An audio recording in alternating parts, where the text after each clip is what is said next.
Momento Anefac. Bem-vindos a mais um podcast Momento Anefac. Nosso papo agora é sobre mercado de perícias. E para bater esse papo com a gente está conosco o Fernando Viana, que inclusive é nosso diretor aqui na Anefac. Antes de começar a bater bola com o Fernando, eu queria pedir a você duas coisas. Primeiro, nos acompanhar nas redes sociais, estamos presentes em todas elas. E segundo, acessar anefac.org, o nosso site, e conhecer a nossa grade de eventos. Eu sou Emerson Dias, vice-presidente de Capital Humano, e dou boas-vindas ao Fernando para esta conversa. Muito bem-vindo, Fernando, aqui no podcast. Bom dia, Emerson, tudo bem? Tudo jóia. Fernando, o que faz exatamente um perito contábil? Né? A gente sempre, eu pelo menos, sempre que ouço a palavra perito, eu me lembro assim, de uma coisa meio Sherlock Holmes, né? Assim, um investigador que vai com aquela lupa e fica tentando capturar alguma informação, algum vestígio. Isso é fantasia, é coisa de cinema ou a vida real é próxima a isso? Olha, assim, não é o Sherlock Holmes do cinema, né?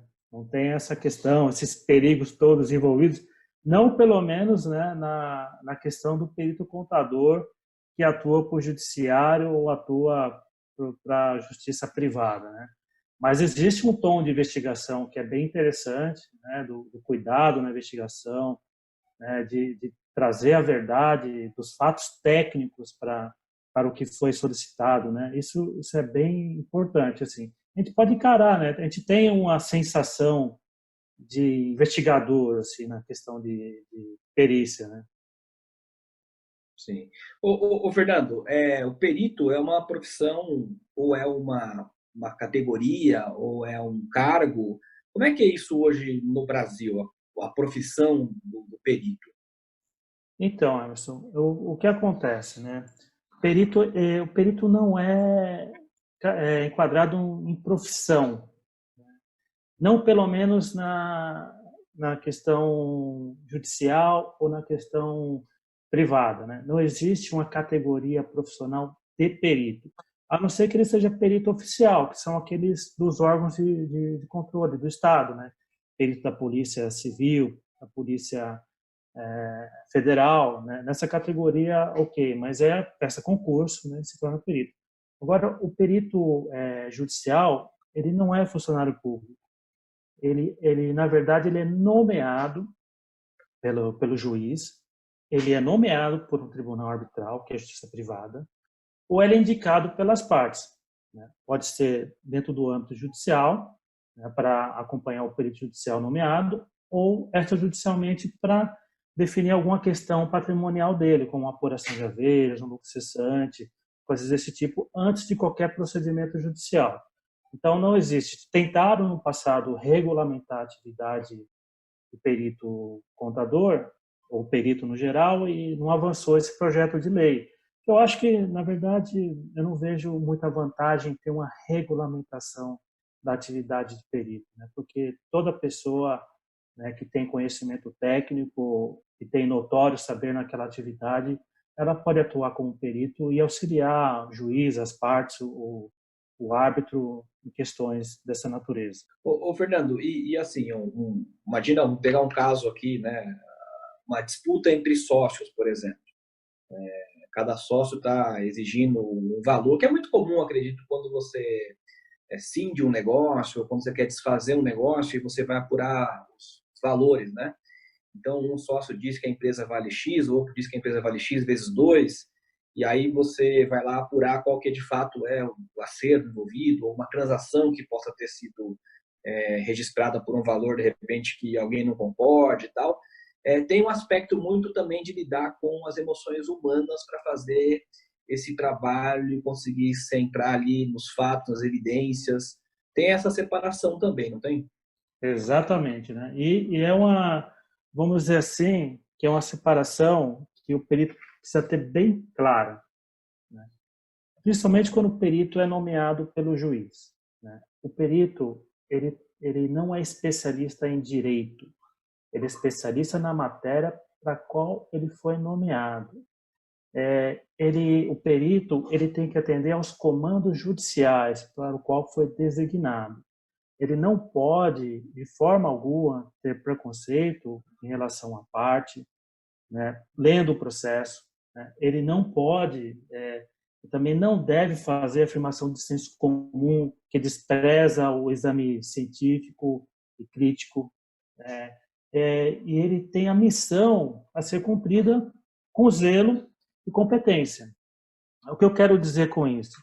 Que muitas vezes você, ao ler uma peça, você sempre vai identificar o vilão, né? Você pode ler a parte inicial da peça, do autor, e o autor vai contar a história que ele se sentiu atingido, né? Certamente vai falar mal de alguma situação, principalmente se tratando de dissolução de sociedade, né? Por que quebrou-se o affectus societatis, né? Que é uma questão jurídica. Não tem mais como conviver com aquela pessoa na empresa como se fosse um casamento se desfazendo, né? Então, não tem condições de ficar junto mais. Então, quando você vai atrás dos seus direitos, quem fica, geralmente, acha que a empresa vale menos. E quem vai embora, acha que a empresa vale mais. Então, a parte dele que está indo embora vai valer mais. Como que é resolvido isso? Geralmente, o juiz, né, que não é especialista em matéria contábil, como eu disse, o juiz é especialista em direito, ele vai nomear um perito contador, que seja um perito contador, que ele vai ter que analisar os registros contábeis da empresa para fazer a apuração de haveres do sócio retirante ou os haveres no geral, se a empresa foi liquidada. Perito com toda a técnica de material que trata sobre questões de apuração de haveres, ele vai levantar os fatos, né, vai fazer as apurações, vai considerar os ativos, os passivos, as variações e vai chegar num balanço de determinação. Pode haver questões envolvendo fundo de comércio, se assim for previsto, e se assim estiver também determinado pelo juiz ou se as partes questionarem a questão de fundo de comércio. O perito nunca vai decidir a questão. Quem vai decidir é o juiz. Ele vai apresentar os elementos ao juiz. E o juiz pode contar com essa prova, além de outras também, não só a prova pericial contar, mas a prova testemunhal, a prova documental, que pode ter interferência também no resultado da decisão do juiz. Então, em linhas gerais, é assim que o perito tem que tratar a perícia, né? Ele tem que estar distante das questões pessoais das partes, né? Essa é a função do perito contador judicial nomeado pelo juiz. Porque você também tem a figura do assistente técnico, porque assim, no processo judicial, o juiz nomeia o perito e as partes é facultada a indicação de assistentes técnicos para acompanhar o perito judicial.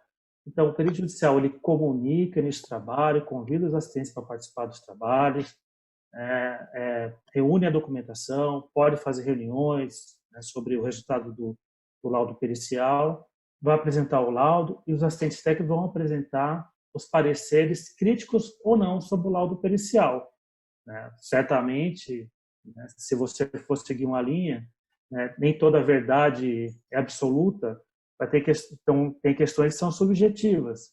Então, o assistente técnico de uma parte pode questionar um determinado aspecto do laudo, pode questionar uma taxa de juros, pode questionar um passivo ou um ativo. O assistente técnico da parte contrária, da mesma forma, pode questionar ou até concordar com o resultado da perícia que ele pensa que foi boa para o cliente dele. O perito é chamado para fazer os esclarecimentos, o juiz, né, ficando satisfeito, ou as partes ficando satisfeitas, o mais importante é que o juiz fique satisfeito, ele vai dar por homologado o laudo pericial e vai decidir outras questões para decidir a causa. Então, essa aí vamos dizer, seria o roteiro de uma atuação do perito judicial de assistente numa demanda. E nesse caso, por exemplo, você citou, né?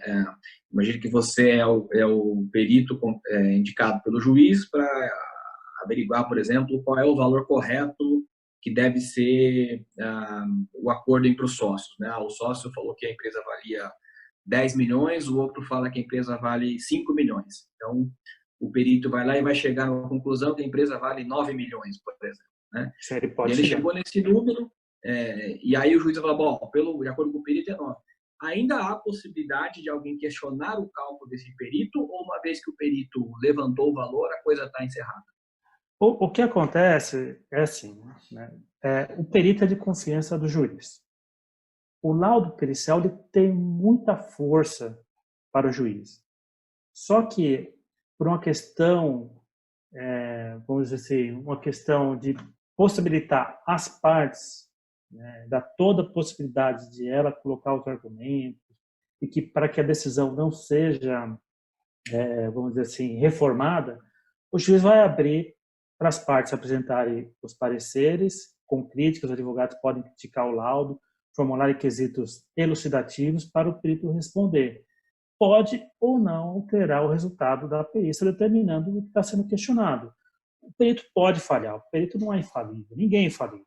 Ele pode não ter observado um ponto, ou alguma outra questão pode ter sido omitida durante o procedimento pericial e que surgiu que o perito deve, então, ajustar. Ele pode errar numa soma, por que não? Pode errar na forma que observou determinado assunto.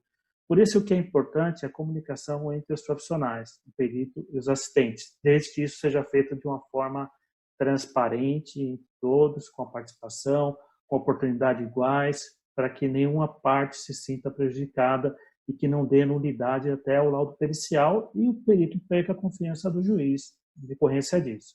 Então, a transparência durante a condução da perícia é muito importante, porque, na verdade, o perito é uma extensão do juiz, fora do gabinete, né, para aquela a prova que está sendo realizada. Certo. Ô Fernando, você já colocou isso, né, que a primeira vez que foi citado o perito no Brasil data do século XIX, né? Exato. E de lá para cá a tecnologia avançou bastante, né? Qual que é o impacto da tecnologia? Eu tenho ouvido muito falar agora nesse período de pandemia que fraudes, né, de cartão de crédito, fraudes de compra, etc., elas têm aumentado bastante. Isso também afeta a vida aí dos peritos? Como é que você está sentindo? Olha, falando em fraude, que são questões mais pontuais, né, que for a questão eletrônica, também caberia aos peritos, vamos dizer assim, da questão informática, né, que é uma outra vertente da perícia que não é minha. Mas pode ter outras fraudes envolvendo isso, por exemplo, em cartão de crédito, né? A operador de cartão de crédito pode dizer que determinadas compras não foram realizadas ou que os clientes não receberam os produtos. E houve reclamações das pessoas dizendo que não recebi ou não comprei isso aqui. Né? Nessa pode ter a figura do perito de informática e também pode ter a figura do perito contador, que vai verificar na empresa que vendeu se aquele produto teve entrada ou saída de estoque, se foi de fato encaminhado, como que ele fez, como foi o procedimento que ele adotou para fazer as vendas, se você teve aquele faturamento apontado nos registros contábeis, dessa forma. Então, existe também essa questão, que é uma questão eletrônica. Mas, além disso, Hermes, além dessa questão toda aqui dessa evolução, né, que é, vamos dizer assim, da revolução industrial não, revolução que a gente falou no Congresso recentemente, digital, né? Tecnológica. Revolução tecnológica, temos toda uma dinâmica do perito que mudou.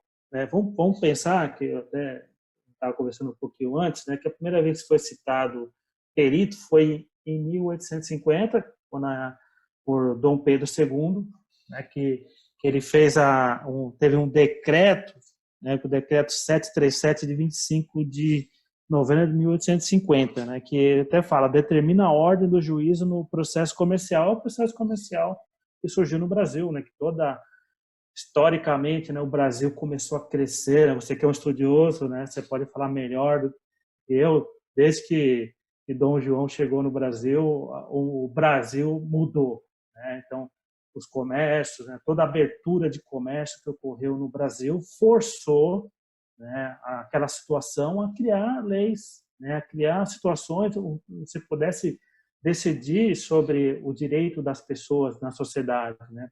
O Brasil era uma colônia e foi evoluindo, imagina, de 1808 a 1850, o que não cresceu com aberturas dos portos no Brasil quantas demandas, quantas mercadorias chegando de todos os lugares do mundo, onde você possivelmente tinha produtos que chegavam de forma incoerente ou não chegavam, ou se chegavam, o comprador não pagava, ou pagava parcial, né? E toda uma questão social que teria que ser definida, e precisaremos de leis rigorosas, né? Aí surge também a questão do perito, porque não tem um juiz que vai lá na questão e vai olhar o livro, né? O livro contábil de quem forneceu, de quem comprou.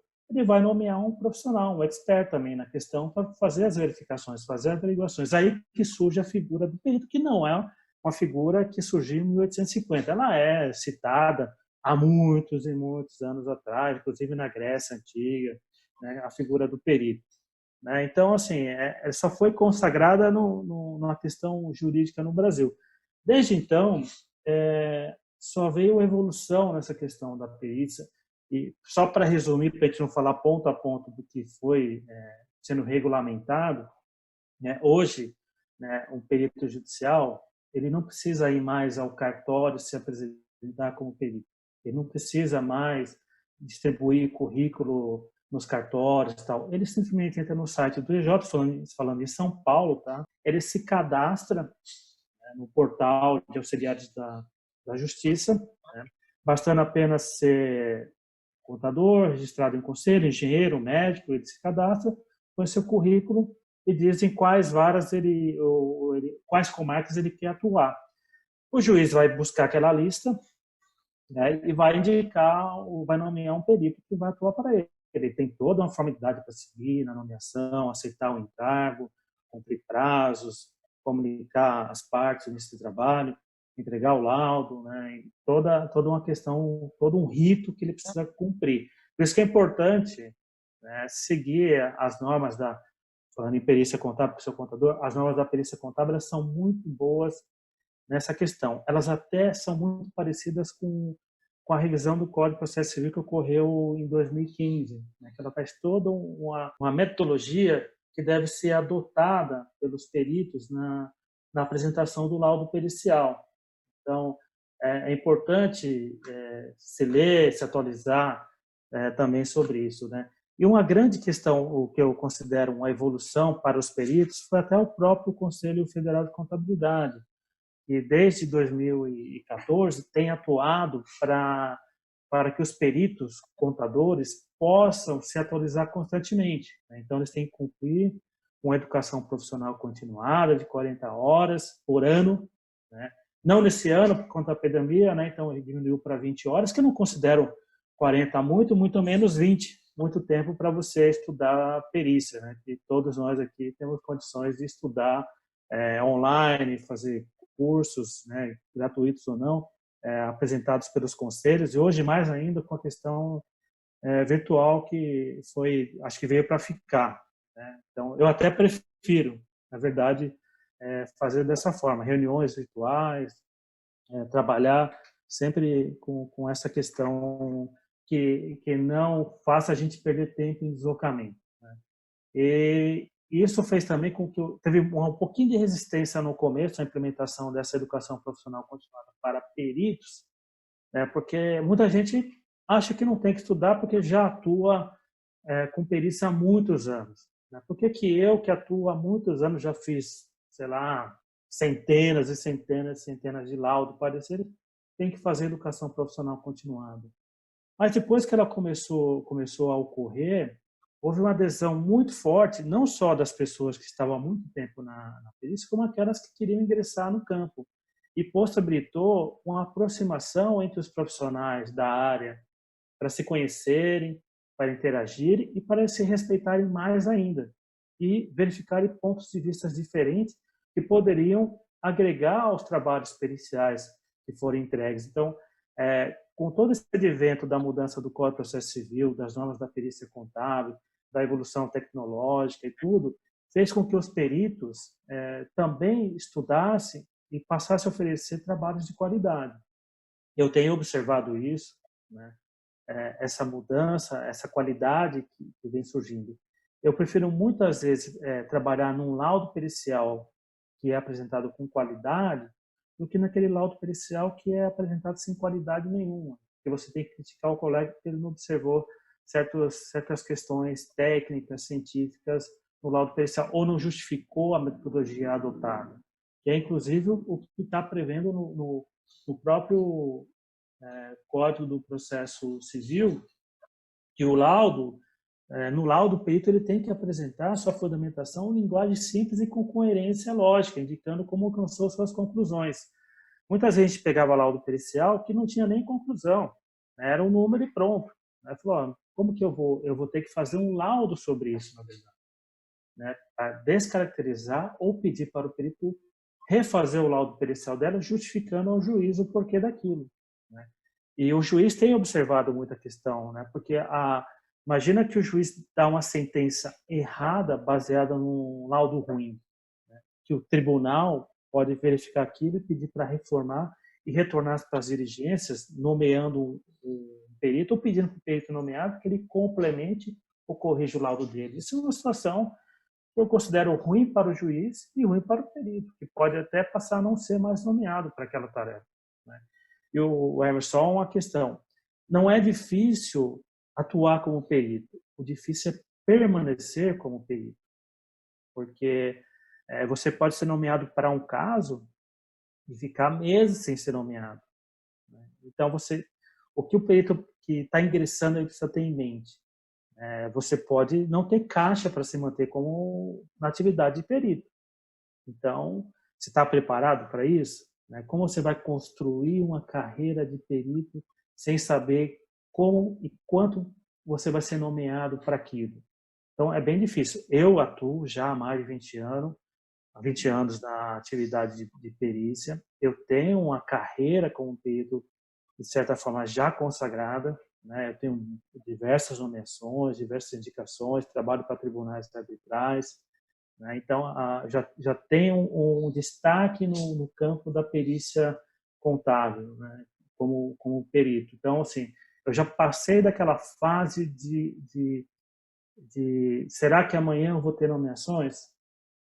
Chega um ponto que você fala, esse tipo de trabalho eu não posso atender porque eu não tenho condições de atender mais. Né? Então, eu vou declinar, eu vou dizer que não posso fazer.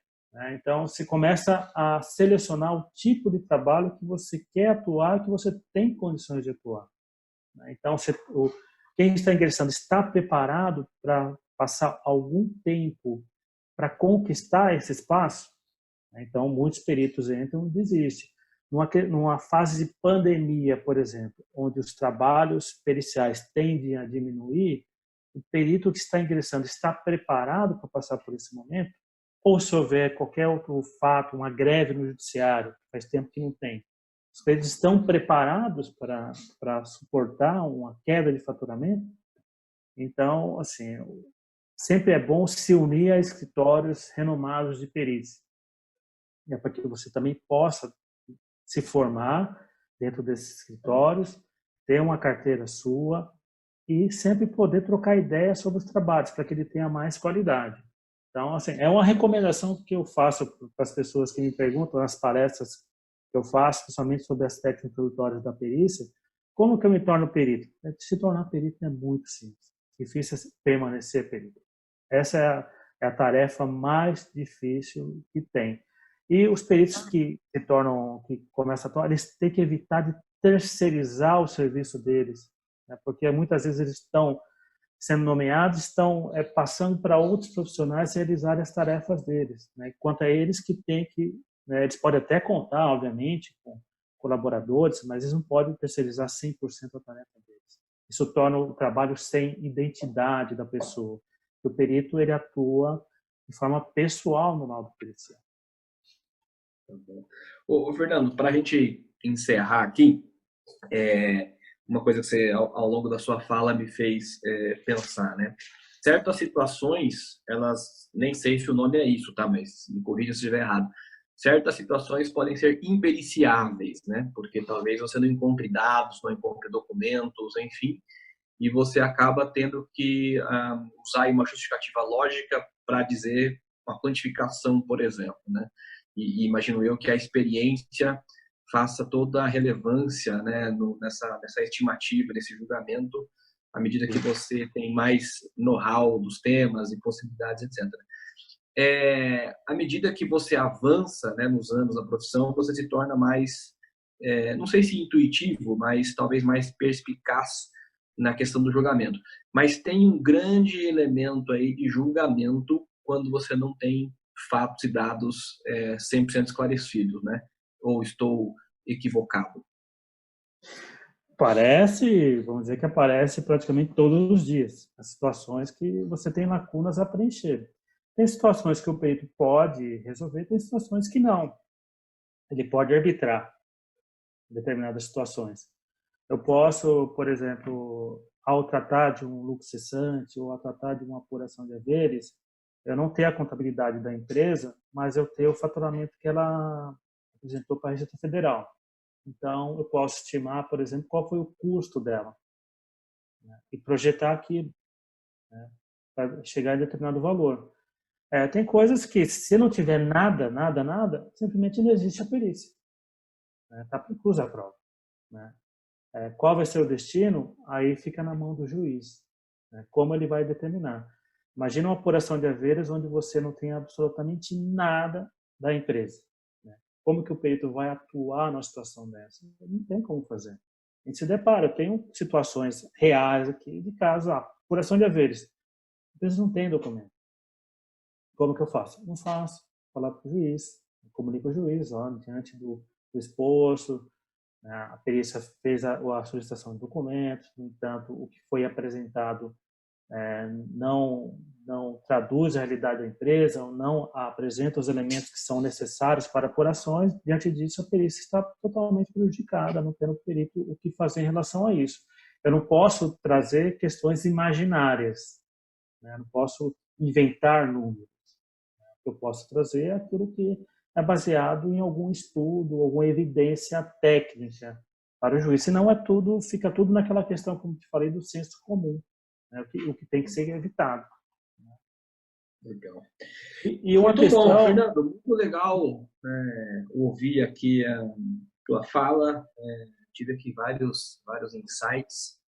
Estou até pensando aqui da gente fazer algum evento conjunto aqui sobre perícias e finanças comportamentais, porque eu acho que tem uma conversa aí bem interessante nesse aspecto do julgamento, né, tomar decisão, são elementos bastante importantes. Sim. Muito obrigado pela sua participação, Fernando. Foi muito legal ouvir aqui a tua fala. Tá, posso fazer um fechamento aqui, que eu estava pensando aqui nesses dias? Claro, como eu te falei, que muitas vezes eu vejo pessoas que querem ingressar na perícia e falam, eu me aposentei, agora eu quero fazer perícia.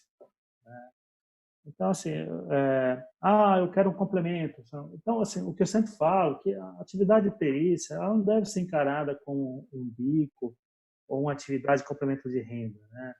O perito ele tem um dever social muito importante, ele atua para auxiliar o juiz, o árbitro em decisões em causas que envolvem o direito das pessoas físicas ou jurídicas. Ele está participando da decisão sobre o destino de pessoas. Então, é um trabalho que tem que ser encarado de forma muito séria, muito coerente, para que ninguém seja prejudicado de forma injusta, né? Ou que a decisão do juiz seja pautada em critérios técnicos e que auxilie aquele que não é especialista em contabilidade a fazer a melhor decisão possível. Esse é o recado que eu tenho. Bacana. Muito bom. Este, então, foi Fernando Viana. Ele é conselheiro fiscal, perito e tem um currículo extenso aí que você pode buscar, né? E está aqui conosco na NEFAC, na nossa diretoria. Fernando, mais uma vez, obrigado por sua participação aqui no podcast Momento ANEFAC. Vamos repetir isso daqui a algum tempo. Bora, estou à disposição. Muito obrigado pelo convite. Legal. Bom, se você gostou dessa conversa, saiba que tem muito mais aqui no podcast Momento ANEFAC. Para isso, basta você nos acessar nas redes sociais. Estamos presentes em todas elas, LinkedIn, Facebook, Instagram e no YouTube. Também acesse anefac.org, conheça a nossa grade de eventos e conheça também o Educa ANEFAC, uma plataforma que tem muito mais conteúdo para você, para a sua carreira e para os seus negócios. Eu sou Emerson Dias e volto contigo no próximo episódio do podcast Momento ANEFAC. Até lá.